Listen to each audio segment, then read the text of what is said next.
অনেক দিন পর ছেলের সঙ্গে কথা বলার খুব ইচ্ছে হলো। ছেলেকে ডাকলাম, বাবু একটু শুনে যাবি? বাবু উত্তরে বলল, মা আজকে আমার হাতে একদম সময় নেই। আমাকে বাজার করতে যেতে হবে, ছেলের দুধ আনতে যেতে হবে, আমাকে অফিসে যেতে হবে। বৌমাকে বলল, বৌমা আমাকে একটা লাঠি দেবে? বৌমা বলল, লাঠি কি হবে? এই একটু টুকটুক করে হাঁটবো, আর ঘরে বসে ভালো লাগছে না। লাঠিটা পাওয়াতে উনি টুকটুক করে হাঁটতে শুরু করে। এক পা দুপা করে এগিয়ে উনি রাস্তার সামনে যায়।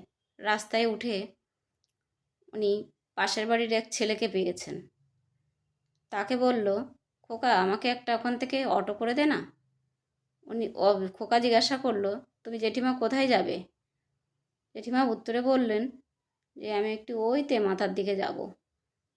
ও একটা গাড়ি ঠিক করে দেওয়াতে জেঠিমা সেই অটোয় করে মাথার দিকেই যায়। পরেরটা পরের ভিডিওতে বলছি।